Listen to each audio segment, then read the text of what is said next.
Good evening बच्चों। आइए एक बार फिर से हम लोग ज्ञान मस्ती एक्सप्रेस में सवार होते हैं। क्योंकि जैसे आप लोगों को पता है कि मैं इस समय लघुत्तम समापवर्त शुरू कर चुका हूँ। पिछला वीडियो मेरा इसी पे था। पिछले वीडियो मैंने जो है कि लघुत्तम समापवर्त तक कुछ बेसिक कॉन्सेप्टों को समझाया था। उसमें मैंने लघुत्तम निकालने की विधि बताई थी। उस विधि में मैं फैक्टराइजेशन मेथड यानी गुणनखंड मेथड को बता दिया था। आज हम डिवीजन मेथड शुरू करेंगे।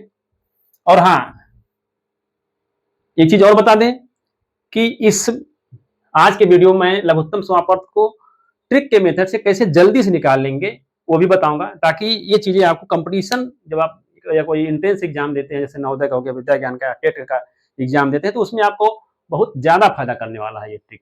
ठीक है, पहले ये हम भाग विधि से एक भाग विधि से निकाल लेते हैं, समझ लेते हैं कि कैसे एलसीएम को भाग विधि से निकालते हैं। ठीक है, ये डिवीजन मेथड है, डिवीजन मेथड। ठीक है, तो आइए एक प्रश्न लेते हैं हम लोग है। जैसे मान लीजिए हम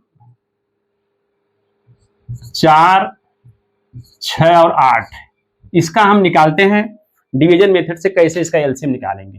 ठीक है, 4, 6, 8 ये हम कामा दे देंगे। कामा नहीं देंगे पता चलेगा 4, 6, 8 की जगह 468 हो जाएगा।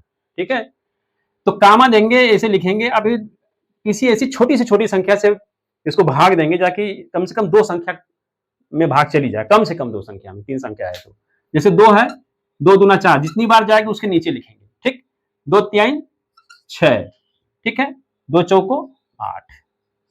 मैंने कैसे भाग दिया? 2 2 जा 4, 2 3 जा 6, 2 4 जा 8। अब हम फिर 2 से देते हैं, डिवाइड करते हैं। 2 का नम 2, जो नहीं कट रहा है उसको उतार लेंगे सीधे 3, ये कट जाएगा। 2 दूना 4। ठीक है, अब किससे कटेगा?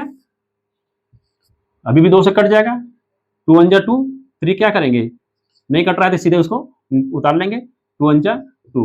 ठीक है, अभी किससे कट जाएगा? 3 से कट जाएगा। ये 1 1 है ही, 3 1। ठीक, अब हम किसका मल्टीप्लाई करेंगे? ये ऐसे इधर कर रहे हैं, हो सकता है कैमरे में ना आए। तो 2 इंटू 2 इंटू 2 इंटू 3। ठीक, 2 दूना 2 गुणे 2 गुणे 2 गुणे 3 पूरा कर लेते हैं। कितना आएगा इसका? 2 दूना 4, 4 दूना 8, 8 तरीके 24। ठीक है, कैसे मैंने गुणा किया पहले इसे बताया था। गुणा करने का तरीका इसका, उसमें जो आएगा गुणा करने के बाद उसका गुणा 2 में करेंगे, फिर जो आएगा गुणा उसका गुणा 3 में करेंगे। 2 दूना 4, 4 दूना 8, 8 तरीके 24। ठीक है, अब चेक कर लीजिए। 24 4 से भी कट जाएगा। 4 6 24, 6 चौको 24, 8 तरीके 24। यानी जो 24 है 24 जो है वो इसका क्या है? इन तीनों का लसा हो गया। लसा मतलब कि लघुत्तम समापवर्त। इसको मैं शॉर्ट फॉर्म में इसी तरह से लिखूंगा, लसा। ठीक, समझ में आ गया होगा। ये भाग विधि से इस तरह से आप निकाल सकते हैं। अब आइए मैं एलसीएम के ट्रिक विधि पे आपको ले चलता हूं कि कैसे हम ट्रिक से जो है कि सेकंडों में एलसीएम को निकाल लें। ठीक, तो बच्चों आइए हम शुरू करते हैं। पहला तो ये समझिए, जैसे मान लीजिए 6 और 7 है, इसका हमें क्या निकालना है? एलसीएम निकालना। तो 6 और 7 का जब हम एलसीएम निकालेंगे तो बड़ी संख्या के नीचे लाते हैं। क्या इस बड़ी संख्या से छोटी संख्या काट रही है? नहीं काट रही है। जब बड़ी संख्या को छोटी संख्या विभाजित नहीं करती है तो उन दोनों संख्याओं को हम क्या करते हैं? सीधे सीधे गुणा कर देंगे। इसका एलसीएम उनका गुणा ही होगा। ठीक है, ये एलसीएम आ जाएगा लसा पर 42, 7 42। ऐसी संख्या क्या होती हैं? सहअभाज्य संख्याएं, यानी को प्राइम नंबर होती है। मैं जब नंबर सिस्टम पढ़ा रहा था आप लोगों को तो ये चीजें बताया था, आप उस वीडियो सेक्शन में देख लीजिए, डिटेल में बताया कि सहअभाज्य संख्याएं क्या होती हैं। ठीक है, ये एक दूसरे को नहीं काटती है, इनका कॉमन फैक्टर केवल एक होता है, यानी एक से ही दोनों संख्याएं कटेंगी। कोई भी संख्या ऐसी ले लेंगे तो उसका क्या होगा? दोनों का प्रोडक्ट, दोनों का जो गुणा होगा, गुणनफल जो होगा वही उसका क्या होगा? एलसीएम होगा। ठीक है, ऐसी कोई संख्या लेते हैं जो कट जाए, जैसे 3 और 6 है। 3 और 6 क्या है?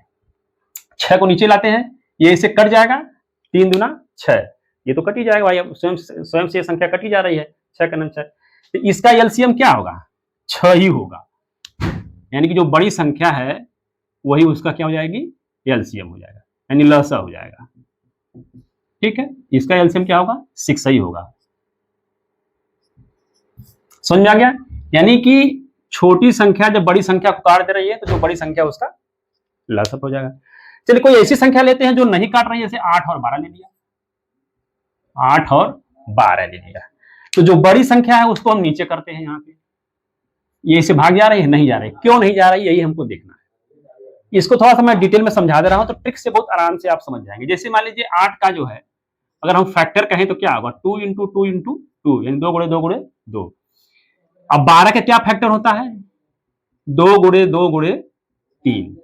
देखिए हमें ये चीज ध्यान रखना है, एकदम ध्यान से सुनिएगा, कि ये देखना है कि 8 का कौन सा ऐसा फैक्टर जो 12 में नहीं मिल रहा है, बस इतना ढूंढना है। 8 का ये है 2 गुणे 2 गुणे 2, यहाँ पे 2, यानी 2 यहाँ पे है और ये 2 यहाँ पे 2, ये तो मिल ही रहा है।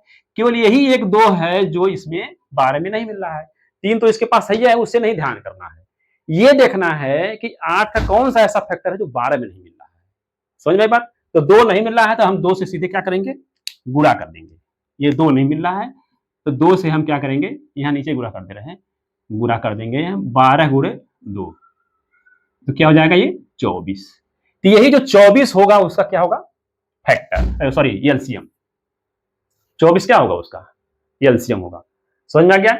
मैंने क्या बताया कि 8 का कौन सा ऐसा फैक्टर है जो 12 में नहीं मिल रहा है? तो 2 से 2 मिल ही रहा है, एक ये 2 है, एक ये भी है, दोनों मिल रहा है। एक 2 नहीं मिल रहा है, यहाँ पे तो 3 2 है, 3 2 है ना, 3 2 तो एक नहीं मिल रहा, जो नहीं मिला उसी से गुणा करेंगे। ठीक, एक और प्रश्न हल करते हैं, आइए इधर हल कर लेते हैं।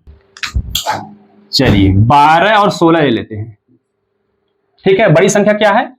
16 है, बड़ी संख्या 16 है। तो हम देखें कि 12 का कौन सा ऐसा फैक्टर जो 16 में नहीं मिल रहा है? इसमें क्या फैक्टर हो सकता है? 3 हो सकता है, 3 और 1 4, 2 फैक्टर होंगे, 3 चौको 12। इसमें क्या होगा? 1 4 ये होगा, 4 चौको 16। तो कौन सा नहीं मिल रहा है? 3 नहीं मिल रहा है। जब 3 नहीं मिल रहा है तो क्या करेंगे? हम इसका 3 का गुणा कर देंगे, गुणे 3, 16 3 48, यही इसका क्या हो जाएगा? एलसीएम हो जाएगा। समझ में आ गया? देखिए ये क्यों नहीं कट रहा था इससे, क्योंकि यही एक 3 फैक्टर है जो इसमें नहीं है, इसीलिए इससे ये नहीं कट रहा है, यही इसका कारण होता है।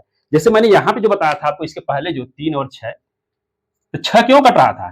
क्योंकि इसके पास क्या है? 2 गुणे 3, ये 3 जो है इसके पास है ये फैक्टर, 3 इसका फैक्टर, यानी कि गुणनखंड। फैक्टर फैक्टर मैं बोल रहा हूँ, हिंदी वाले बच्चों से गुणनखंड बोला जाता है।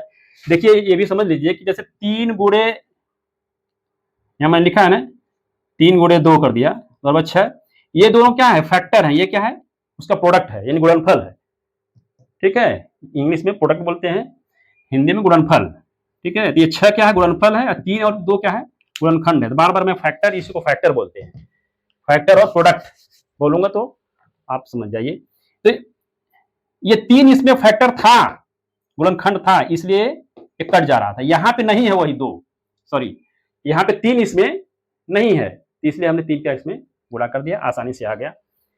तो बच्चों ऐसा जो ट्रिक है, ये चीजें कब समझ में आएंगी, कब आप इसको समझ पाएंगे? जब मैंने इससे पहले जो 2 विधियां आपकी बताई, प्राइम फैक्टराइजेशन मेथड और डिवीजन मेथड, ये दोनों मेथड को आप थोड़ा प्रैक्टिस कर लेंगे। हाँ, एक चीज ये है बहुत जरूरी, मैं फोकस करके कह रहा हूं कि ये ट्रिक जो है केवल उत्तर निकालने के लिए है, ये ट्रिक केवल उत्तर निकालने के लिए। लेकिन अगर आपकी परीक्षा में आता है प्रश्न 12 और 16 का, तो आप इस ट्रिक से नहीं लगाएंगे। परीक्षा मतलब एकेडमिक परीक्षा में, ठीक। अब 12 16 का आप उत्तर निकाल के रख देंगे तो नंबर नहीं मिलेगा। समझ रहे हैं बात को? इसका क्या है, किसी एक मेथड से, चाहे फैक्टराइजेशन में से, गुणनखंड विधि द्वारा, चाहे भाग विधि द्वारा, उसको निकाल के दिखाना पड़ेगा कि ऐसे ऐसे हमने निकाला है, तब उसको नंबर मिलेगा। ये मैं ट्रिक इसलिए बता रहा हूं कि जब आप कोई एंट्रेंस एग्जाम दे रहे हैं, जैसे नवोदय का एग्जाम दे रहे हैं, एंट्रेंस का, विद्या ज्ञान का दे रहे हैं, टेट का एग्जाम दे रहे हैं, उसमें ये ट्रिक काम करेगी। और यही ट्रिक काम करेगी, वो काम आप नहीं करेगा कि अब उसको डिवीजन मेथड से निकालिए। जैसे एक मैं उदाहरण देके समझा दे रहा हूं। जैसे मान लीजिए एक क्वेश्चन आ जाए ऐसे, जैसे मान लीजिए ये प्रश्न आपका नवोदय के एंट्रेंस में आ गया, टेट में आ गया, कहीं भी आ गया। जैसे वह छोटी से छोटी संख्या बताओ जो 2 3 6 से पूरी विभाजित हो जाए।